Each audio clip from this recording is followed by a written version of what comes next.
Notre prochaine question est la suivante. Pourquoi est-ce que les planètes sont sphériques?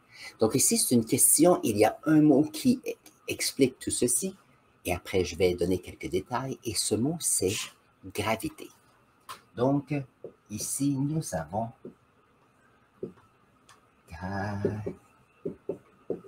la gravité comme ceci. Alors, première chose à considérer. Si nous prenons un globe terrestre comme ceci, nous pouvons voir que notre petite planète ici est sphérique. Ok, mais ça n'explique pas pourquoi c'est sphérique, mais nous savons qu'il y a beaucoup d'océans autour de notre planète. Et pourquoi est-ce qu'on n'a pas des colonnes qui mesurent des kilomètres et des kilomètres de hauteur dans l'océan? Et la raison pour cela, c'est que la gravité fait qu'on a un niveau sur la surface de la planète, un niveau qui est égal, de façon à ce que la gravité soit uniforme sur la surface de l'eau ici. Faisons un dessin maintenant. Donc, nous avons, je ne sais pas, j'ai un marqueur noir ici. Alors, comme ceci, comme cela. Donc, on a ici la gravité.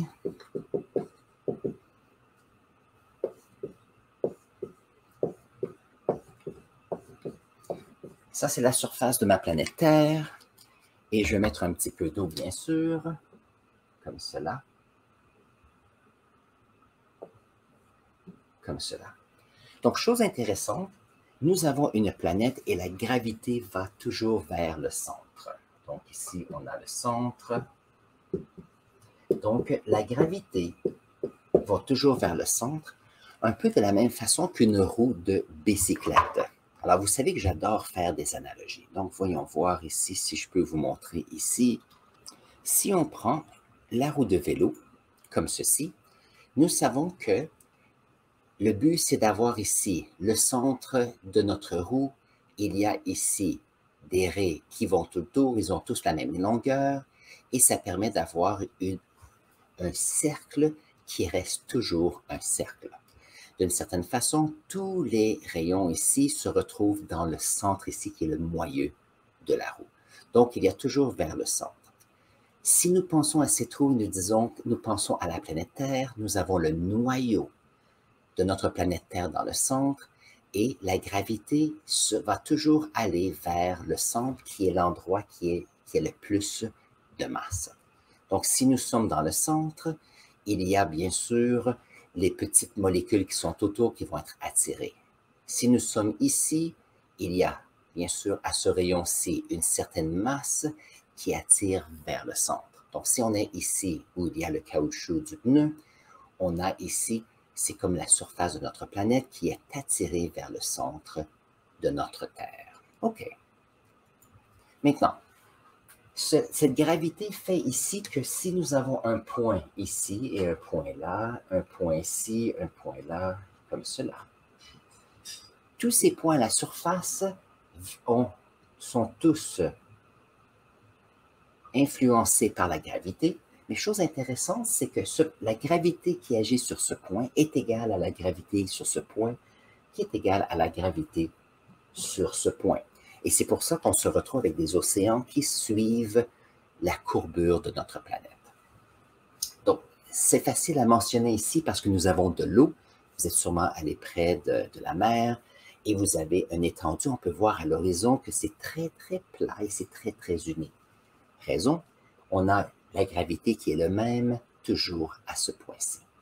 Maintenant, ça c'est pour les liquides et ils bougent facilement. Maintenant, si nous avons une planète maintenant,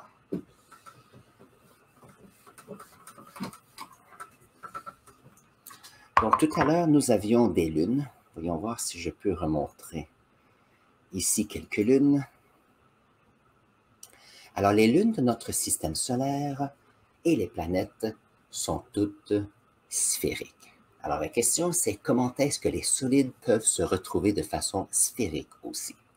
Alors voyons voir. Lorsqu'on a eu des planètes qui se sont créées et des lunes, on a eu bien sûr la gravité qui a travaillé. Nous avions un certain bloc ici dans l'espace un objet céleste qui avait une certaine gravité. Il y avait d'autres particules autour qui, avec le temps, ont été attirées ici. Mais lorsqu'ils étaient attirés ici, ça va ajouter à la masse. Peut-être que ça va ici, il y a un atterrissage, et avec le temps, on a des objets célestes qui grandissent, mais ne sont pas nécessairement sphériques, parce qu'ils ont besoin d'une masse critique où il y a assez de masse pour que, après un certain temps, voyons voir, prenons une autre couleur, s'il y a un objet qui va comme ceci et qui atterrit, nous allons avoir un petit cratère et des éjectats comme cela. Mais puisque nous avons ici un objet céleste qui grandit en grosseur et que nous avons il y a de la matière qui est attirée par celle-ci, éventuellement, celle-ci commence à tourner. Et lorsqu'elle tourne, comme notre planète ici, qu'est-ce qu'on se retrouve? C'est qu'on se retrouve avec des éjectats qui vont s'éparpiller tout autour comme ceci. Donc, avec les millions d'années, qu'est-ce qui se passe? C'est que si on a ici un astéroïde qui arrive, l'astéroïde va créer un trou comme ceci et les éjectats vont aller comme ceci. On a un autre astéroïde ici, l'éjectat va aller comme ceci. On a ici un autre. Alors, qu'est-ce qui arrive avec le temps? C'est qu'il y a un autre ici. On se retrouve avec, et ici, je ne parle pas de dizaines d'années ou de siècles, je parle de millions, des milliards d'années. Et on se retrouve avec un astre qui va devenir ici, donc un objet céleste qui va devenir sphérique. La seule façon de faire cela, c'est qu'on a besoin d'une gravité assez grande pour que lorsque celle-ci est frappée par un objet, on a la gravité qui va faire revenir les petits objets ici. Si la gravité est trop petite, donc on a un objet qui est ici et qui a un astéroïde qui frappe, s'il y a des morceaux qui sont éjectés, ça ne veut pas dire qu'ils vont rester ici, ils vont quitter tout simplement. Et donc, c'est impossible d'avoir une sphère qui existe ici. Donc, pour ça, on a besoin d'un volume. Alors, c'est pour ça que lorsqu'on a regardé la définition d'une planète, on veut que ce soit un volume assez grand, que oui, elle sera sphérique, mais assez grand aussi pour possiblement, si elle est assez grande, avoir une lune qui est autour. Voilà. Il y a un objet céleste que je n'ai pas ici, et qu'est-ce que c'est? Ah oui, Cérès. Je veux vous montrer Cérès ce matin. Voyons voir. Alors, Cérès, comme ceci. Et on va voir si je peux avoir quelques informations qui sont utiles. Alors, ça vient. OK. Voilà, voilà. Donc, Cérès est un objet céleste. Cérès n'est pas aucune lune de aucune planète dans notre système solaire, mais elle existe. Elle existe dans la ceinture d'astéroïdes. Donc, voyons voir. Est-ce que mon dessin tout à l'heure mentionne ceci? Donc, nous avons ici notre système solaire. Nous avons notre Soleil, nous avons les planètes. Et dans la ceinture d'astéroïdes, on a des fragments qui sont soit rocheux, métalliques et autres, mais il y en a un objet, et celle-ci est Cérès. Cérès est l'objet le plus gros de la ceinture d'astéroïdes.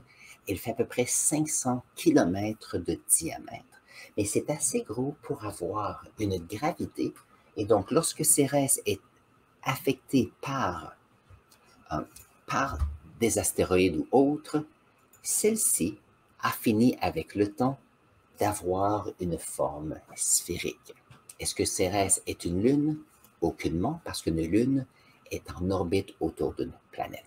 Par contre, celle-ci a un volume assez grand qui permet d'avoir comme gravité une gravité qui est assez stable, comme cela, pour pouvoir, avec le temps, en faire une forme sphérique. Donc, ça, c'est une excellente question ce matin. Donc ici, l'idée, c'est qu'on a seulement besoin d'avoir un volume, une masse assez grande pour créer une gravité assez grande pour qu'on ait une forme uniforme. C'est une drôle de phrase. Donc, si on prend notre petite planète Terre ici, nous avons bien sûr une planète qui est sphérique, qui contient ici de l'eau. Maintenant, le niveau de la mer est plus bas que le niveau terrestre, et la raison, c'est que le niveau terrestre est solide et donc peut se tenir elle-même. C'est pour ça que l'eau a tendance à s'écouler vers les océans, qui est le niveau le plus bas lorsqu'on parle de gravité. Si vous avez appris quelque chose d'intéressant aujourd'hui, n'oubliez pas de vous abonner à notre chaîne. Si vous avez des questions supplémentaires, mettez-les dans la section commentaires. Ça me fait toujours plaisir de les lire et les utiliser pour faire nos prochaines vidéos. Sur ce, prenez un instant et je vais mettre ici un lien pour une autre vidéo pour vous et on se voit dans la prochaine vidéo.